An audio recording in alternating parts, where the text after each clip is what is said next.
Snow drifted lazily across the small town of Ashbrook, painting the streets white and muffling the sounds of the world. Christmas lights twinkled on porches and trees, and laughter echoed from homes where families gathered around fires. But for Daniel Hayes, the warmth of the season felt far away. He tightened his scarf around his neck as he stepped out of his old pickup truck, clutching a small box wrapped in shiny red paper. His daughter, Lily, 7 years old and bursting with energy, jumped out behind him, her tiny boots crunching in the snow. "Daddy, hurry, we're gonna be late for Santa," she shouted, running ahead toward the community center where the annual Christmas Eve event was held. Daniel smiled despite the ache in his chest. "Slow down, Snowflake," he called after her, watching as her golden hair peeked out from under her knitted hat. She was everything to him. His reason to keep going, even after the hardest years of his life. 2 years ago, his marriage had fallen apart. Emily, his ex-wife, had left, taking a job in another city. Their fights had been constant, fueled by exhaustion, long hours, and dreams that pulled them in different directions. In the end, love had seemed like a fragile ornament that shattered too easily. He hadn't seen her since the divorce papers were signed. Inside the community center, the air was thick with the scent of cinnamon, cocoa, and pine. Families gathered around the tree as carols played softly through the speakers.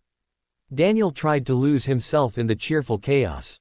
He helped Lily hang her coat, and she ran off to join the kids forming a line to meet Santa. He smiled, watching her giggle with other children, but when his gaze drifted across the room, his heart froze. Emily. She stood near the refreshment table, pouring cocoa into a paper cup. Her auburn hair, once always pinned neatly, now fell freely around her shoulders. She looked older, more tired, but no less beautiful. For a moment, Daniel wondered if the sight of him would make her feel the same tightness in her chest. He wanted to turn away, pretend he hadn't seen her, but her eyes lifted, and their gazes met. For a heartbeat, neither moved. Then she blinked, a faint, uncertain smile forming on her lips. "Daniel," she said softly as she approached. He nodded awkwardly, shoving his hands into his jacket pockets. "Hey, I didn't know you'd be here." "I didn't either," she said with a faint laugh. "I just came back to visit my sister for the holidays. She said there was a community event. I thought maybe I'd help out." "That's nice." An awkward silence settled between them, heavy and full of memories they both tried not to touch. Daniel glanced toward Lily. "She's been excited about Christmas all week. Woke me up at 5 this morning to check if Santa came early." Emily followed his gaze, and her expression softened. "She's grown so much," she whispered. "She looks happy." "She is." Emily's eyes flickered with something, guilt, maybe. "I'm glad." He wanted to say something kind, something that wouldn't sound bitter. But all the words tangled in his throat. Instead, he nodded, and she stepped back, as if sensing his hesitation. "I should go help with the presents," she said quietly. "It was nice seeing you, Daniel." "Yeah," he murmured. "You too." He watched her walk away, and for the first time in 2 years, the weight of what they'd lost hit him harder than ever. The evening went on with music, games, and laughter. Daniel helped the kids decorate cookies and wrapped his arm around Lily as she watched Santa hand out gifts. For a while, he managed to push thoughts of Emily aside. But fate wasn't done with him yet. When the event ended, the snow outside had thickened into a gentle storm. The wind howled softly, and the roads glistened with frost. Daniel carried Lily, half asleep, toward the truck, until a familiar voice called behind him. "Daniel, wait." He turned to see Emily running after them, her coat unbuttoned, breath fogging in the cold. She stopped a few steps away, catching her breath. "Your truck tires, they look really low. The snow's getting worse. You might not make it up the hill." He frowned, glancing back at the vehicle. "I'll be fine. It's not far." "Daniel, please," she said gently. "At least let me follow you. I'd feel better." He hesitated, then nodded. "All right." The drive was slow and silent, the headlights cutting through the white curtain of snow. When they reached his house, a small cabin at the edge of town, Daniel saw the worry in Emily's eyes. The storm had grown fiercer. "You shouldn't drive back now," he said reluctantly. "It's getting bad out there. You can stay here until it eases up." Her surprise was visible, but she nodded. "Thank you." Inside, the warmth of the fireplace welcomed them. Lily stirred, blinking sleepily. "Mommy." she murmured before realizing what she said. Emily froze, tears glimmering in her eyes. She knelt beside her daughter. "Hey, sweetheart," she whispered, her voice trembling. "It's me." Lily smiled drowsily and hugged her. It was the first time she'd seen her mother in nearly a year. Daniel turned away, his heart aching at the sight. They put Lily to bed, and for the first time, the house felt fuller, alive. Emily stood by the fire, her hands wrapped around a mug. "You've done a beautiful job with her," she said softly. "She's happy, polite, full of love.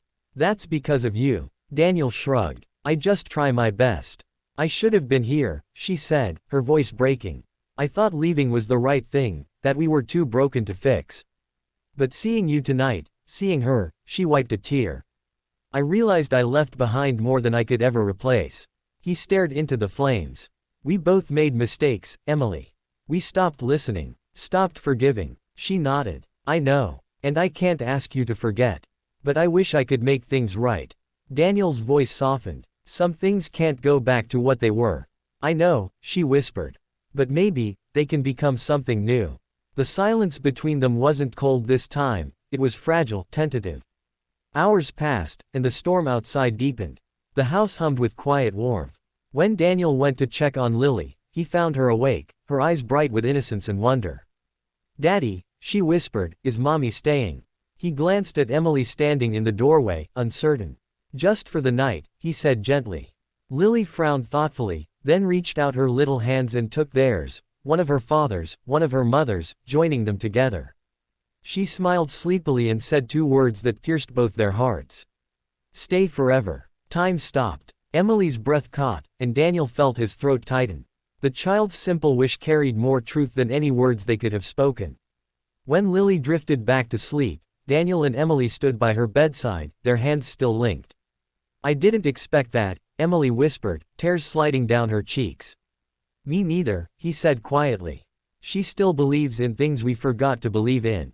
They went back to the living room, sitting near the fire. Neither spoke for a long while. The crackle of the logs filled the silence, and outside, the storm began to ease. "Do you ever think," Emily said softly, "that maybe love doesn't end, it just changes form?" Daniel looked at her, the flickering firelight reflecting in his eyes. Maybe it waits for the right time to return." The clock struck midnight. Christmas morning. Outside, the snow had stopped, and the moonlight shimmered on the white-covered ground. Inside, warmth and forgiveness began to melt the years of silence between them. Emily stood slowly. "I should probably go," she said, though her voice lacked conviction. Daniel walked her to the door. The cold air rushed in, and she hesitated on the threshold. "Thank you for letting me stay," she murmured. He nodded. "Drive safe." But as she turned to leave, a faint sound came from down the hall, Lily's sleepy voice. "Mommy, Daddy, Merry Christmas." Emily turned back, eyes wide with emotion. Daniel exhaled, then smiled faintly. "You know, you could stay for breakfast." She smiled through her tears. "I'd like that." The next morning, laughter filled the kitchen. Pancakes sizzled, and the smell of coffee mingled with pine. Lily tore through wrapping paper, squealing with joy, while Daniel and Emily exchanged quiet smiles. It wasn't a fairy tale ending. There were wounds still healing, trust still fragile. But something new had begun, something small, delicate, and full of hope. When the sun rose high over the frosted rooftops, Emily leaned close and whispered, "Thank you, Daniel, for not closing the door." He looked at her, his heart lighter than it had been in years. "Merry Christmas, Emily." "Merry Christmas," she whispered back. And for the first time in a long while, it truly was. Outside, the snow glistened like new beginnings. Inside, a little girl's wish had quietly started to come true, because sometimes, it only takes two small words to change everything.